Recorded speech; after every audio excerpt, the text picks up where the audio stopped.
All right, we're now ready for section 5.3, graphs of polynomials. One thing I want you guys to recall is that these zeros or x-intercepts of a function are the solutions to that function set equal to 0. So remember, x-intercepts are of the form x and your y is 0. So we can solve polynomial equations by factoring or graphing, similarly to what we did with the quadratic equations back in chapter 3.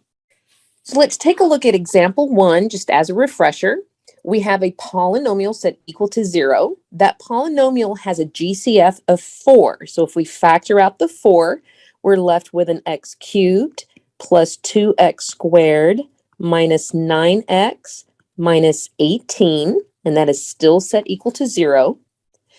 Now, because we have an equal sign, that means we can still divide both sides and not change the value. So we can divide both sides by 4 and it still be equal to each other.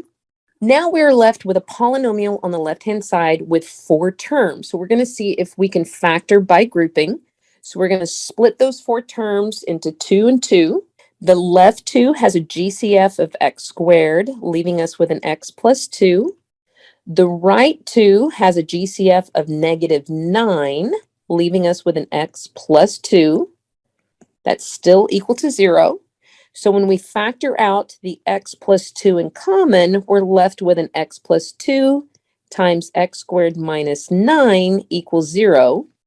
But that x squared minus 9 can be factored further since it's a difference of 2 squares. So we get x plus 2 times x plus 3 times an x minus 3.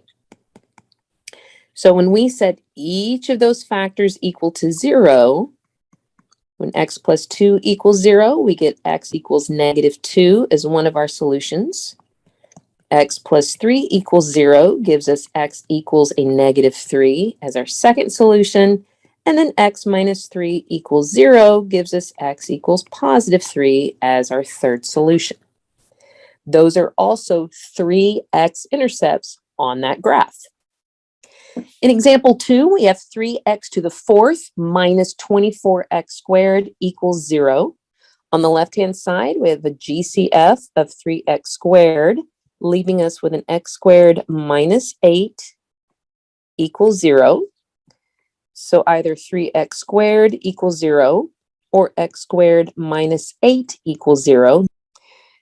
On the left, when we divide by 3, we just get an x squared equals 0, which means our x equals 0. On the right-hand side, we would get x squared equals a positive 8.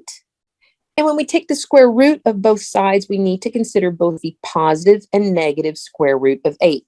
So the left side reduces to x, and the left side would get a negative 2 square root of 2 and a positive 2 square root of 2.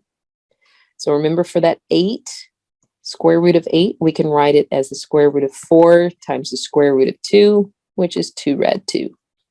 Again, a few more reminders. The domain represents the set of all possible input values. So those are generally our x values. And then polynomials, if we're to graph them, they are smooth and continuous. Okay, they're smooth and continuous curves. What this means is there are no holes, skips, jumps, or any sharp corners. Like with an absolute value, that v, there's a sharp corner. With polynomials, we don't have any of that. So for example, this polynomial h of n, where we have the binomial n minus 3 times n minus 5 times n plus 6, has the n-intercepts. Let's put a hyphen in there so you don't think that's the number of intercepts. And it's like saying x-intercepts. So it has the horizontal intercepts at 3, 0, 5, 0, and negative 6, 0. Remember, by setting each of those binomials equal to 0. And then the h-intercepts, or our vertical intercepts, is going to be at 0, 90. So we plug in 0 for our n. And when we multiply what's left on the right-hand side, the negative 3 times the negative 5 times the positive 6, we would get 90. And the zeros, or the roots, remember, are just those x values, or in this case, the n values of negative 6, 3, and 5. We come from there.